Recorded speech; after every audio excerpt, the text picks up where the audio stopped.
Friends, आज हम बात करेंगे यस बैंक की। यस बैंक को 1 साल हो गया है उसके रिजोल्यूशन प्लान को पास करने के बाद, यस बैंक को फिर से एसबीआई के हाथों में सौंपने के बाद अब करीब 1 साल होके गया है। इसके बीच में 4 क्वार्टर रिजल्ट आ चुके हैं और अब यस बैंक ने रफ्तार पकड़ ली है। यस बैंक कारोबार के मामले में आगे बढ़ने लगी है। डिपॉजिट उनके पास बहुत ही शानदार है और बहुत ही प्रोफेशनल मैनेजमेंट टीम है जो लगातार बहुत ही अच्छे निर्णय कर रही है, बहुत ही शानदार निर्णय कर रही है और उनका असर आगे जाके बहुत ज़्यादा दूरगामी परिणाम आने वाला है।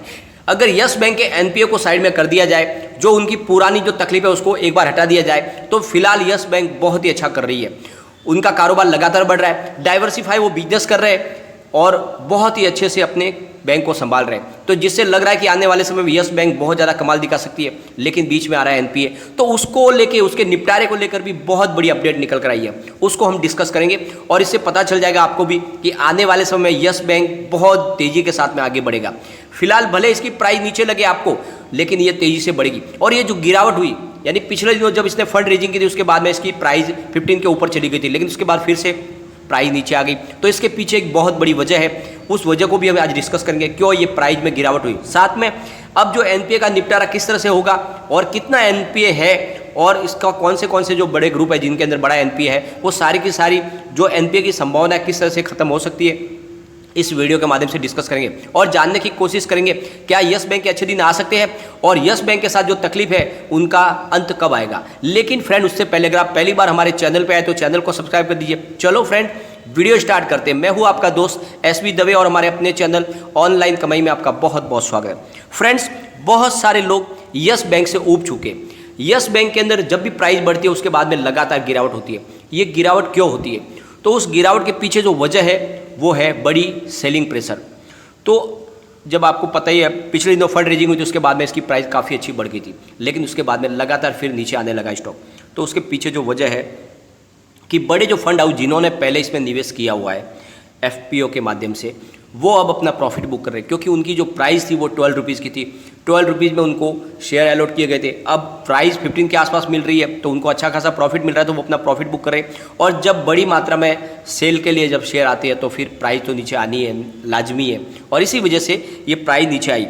तो जैसे कि पिछले दिनों अभी जो न्यूज़ निकल कर आई है कि यस बैंक के शेयर में गिरावट की जो वजह बनी है वो है एंकर निवेशक बैटरी होल्डिंग्स आईआईएलसी के द्वारा 7 मई से लेके 11 जून के बीच में करीब 52.09 करोड़ रुपए के शेयर बेचे। बहुत ही भारी मात्रा में उन्होंने शेयर बेचे। ये इनके एंकर निवेशक थे बैटरी होल्डिंग्स, और इन्होंने अपनी करीब 2.08% की होल्डिंग को खत्म कर दिया है, कम कर दिया है। अब उनके पास यस बैंक में टोटल होल्डिंग इनकी अभी 3.32% बची है और इन्होंने एफपीओ के जरिए निवेश किया था। इनकी प्राइस 12 रुपीज़ के आसपास थी और अब ये अपना प्रॉफिट बुक कर रहे हैं क्योंकि प्राइस 15 के ऊपर चली गई थी, और इस वजह से ये शेयरों में गिरावट हुई। क्योंकि बड़ी होल्डिंग के, जब एक बड़े कोई फंड हाउस अगर अपनी होल्डिंग बेचने को निकलेंगे तो नेचुरली प्राइस तो नीचे आएगी, और इसी वजह से जो इसके अंदर जो तेज़ी बनी थी वो तेज़ी गायब हो गई।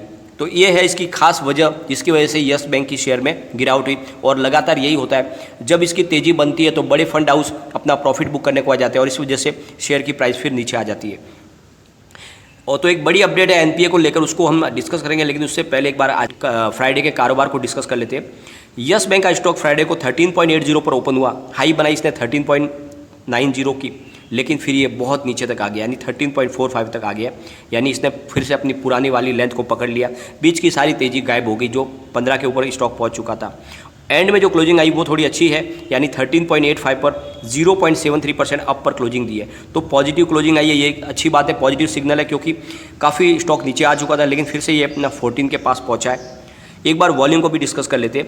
बीएससी के अंदर 2,53,34,000 का वॉल्यूम हुआ और सामने 1,03,55,000 की डिलीवरी उठाई गई और डिलीवरी का परसेंटेज 40.88% है। एनएससी की बात कर लेते हैं। 10,53,51,000 का वॉल्यूम हुआ और सामने 4,53,83,000 की डिलीवरी उठाई गई और डिलीवरी का परसेंटेज 43.08%। तो अच्छी खासी डिलीवरी बेस काम हो रहा है, खरीदारी भी हो रही है, लेकिन सामने सेलिंग प्रेशर भी बहुत ज़्यादा है, क्योंकि लोग अब अपना प्रॉफिट बुक करना चाहते हैं जिन्होंने निचले लेवल से खरीदारी की है। अगर इसके वॉल्यूम का एनालिसिस करें तो लगभग एक जैसा ही है। पिछले 1 महीने पहले इसका 17 करोड़ का वॉल्यूम था, एक सप्ताह पहले 13 करोड़ का वॉल्यूम था, गुरुवार को भी 13 करोड़ का वॉल्यूम था और फ्राइडे को भी 13 करोड़ का वॉल्यूम था। तो फिलहाल स्टॉक स्टेबल हो गया है, जो एक अच्छी बात है। लेकिन प्राइस काफ़ी नीचे आ गई है, जो 15 के ऊपर चली गई थी, लेकिन अभी इसने 14 के सपोर्ट को भी तोड़ दिया है। तो यहाँ से थोड़ा सा पैनिक माहौल बन रहा है, लेकिन फिर भी आपको इसमें घबराने की कोई ज़रूरत नहीं है। मैंने आपको बार बार बोला है, यस बैंक जिस तरह से काम कर रही है और जिस तरह से अपने एनपीए की बहुत स्ट्रांगली रिकवरी कर रही है, उससे लग रहा है कि आने वाले समय यस बैंक के कारोबार में काफ़ी वृद्धि हो जाएगी और यस बैंक अच्छा रिजल्ट दिखाएगी, तो शेयर की प्राइस तो दौड़ेगी ही दौड़ेगी।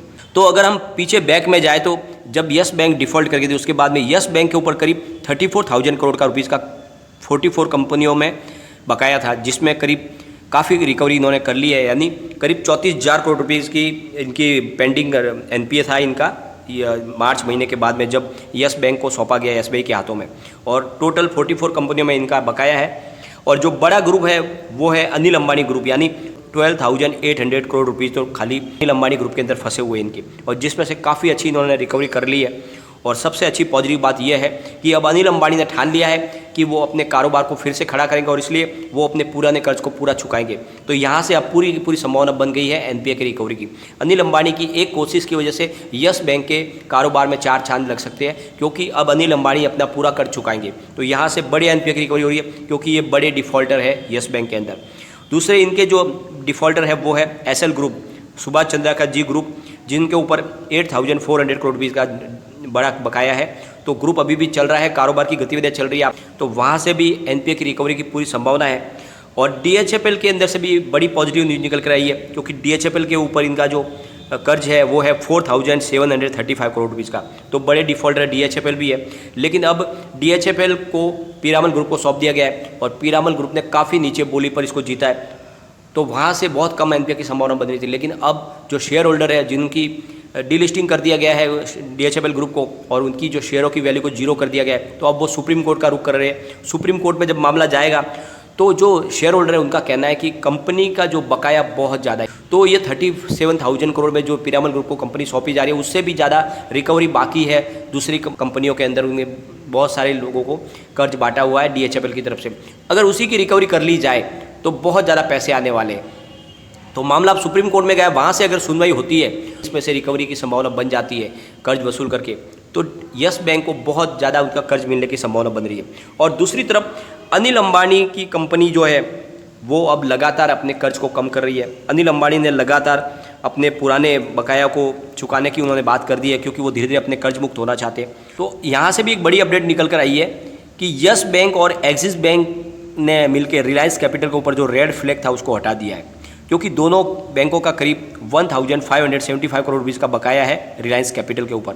रिलायंस कैपिटल बिकने के लिए खड़ी है, लेकिन इन लोगों ने उसके ऊपर रेड फ्लैग लगा दिया, जिसकी वजह से उनकी एसेट बिक नहीं सकती। इससे पहले यस बैंक का कहना था कि जब तक हमें पूरा पैसा हमारा वापस नहीं मिल जाएगा, हमारा पूरा एनपीए कवर नहीं हो जाएगा, तब तक हम इसको फ्रॉड की श्रेणी में ही रखेंगे, हम इसके ऊपर से रेड फ्लैग नहीं हटाएंगे। लेकिन ऐसा करने पर कंपनी को अपनी एसेट बेचने में बहुत ज़्यादा मुश्किल हो रही थी, कारोबार उनका बेच नहीं पाते।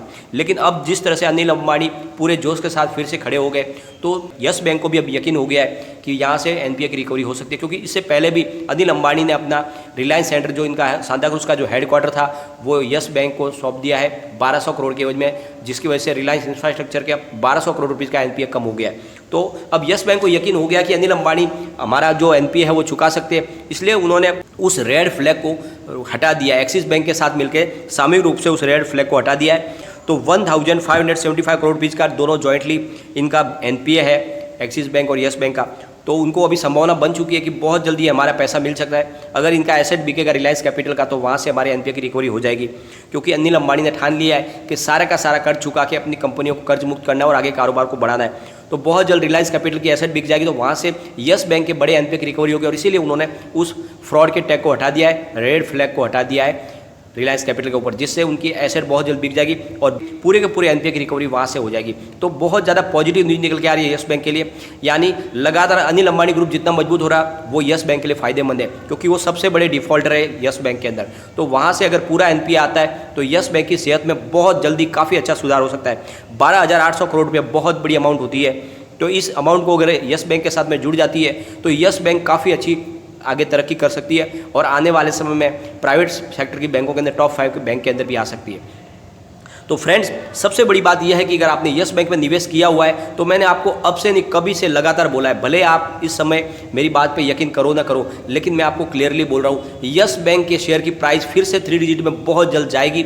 जब इसका क्वार्टर रिजल्ट डिक्लेयर होगा नया और उस रिजल्ट के अंदर वो यस बैंक की मेहनत दिखेगी तो इसकी प्राइस डेफिनेटली बढ़ेगी। तो आपको इसमें वेट करके बैठना चाहिए। मैंने आपको बार बार बोला है कम से कम आप आपका नजरिया 2 साल का रख ले। यस बैंक के अंदर आपको बिल्कुल लॉस नहीं होगा। आपने निवेश भले ही ऊपर के लेवल से किया हो, इसमें प्राइस काफ़ी अच्छी बढ़ेगी और बहुत अच्छा आपको प्रॉफिट मिलेगा। और एनपीए की काफ़ी अच्छी रिकवरी हो रही है, क्योंकि जो प्रशांत कुमार की मैनेजमेंट टीम है वो हर तरह से एनपीए को रिकवर करने की कोशिश करे और सारे के सारे जो सिचुएशन इनकी पॉजिटिव बनती जा रही है, इनके फेवर में बन रही है और इस वजह से बहुत जल्द यस बैंक का एनपीए आ सकता है। यस बैंक में आप बने रहे, कोई टेंशन वाली बात नहीं है। थोड़ा सा निवेश लंबा रखें, लेकिन फ्रेंड कोई भी इन्वेस्टमेंट करने से पहले अपने फाइनेंस एडवाइजर से एक बार एडवाइजर ले ले या अपना खुद का रिसर्च करें, क्योंकि मैंने वीडियो आपके एजुकेशन पर्पज़ के लिए ही बनाया। वीडियो पसंद आए तो लाइक शेयर जरूर कीजिए और चैनल को सब्सक्राइब कर दीजिए। Thank you friend.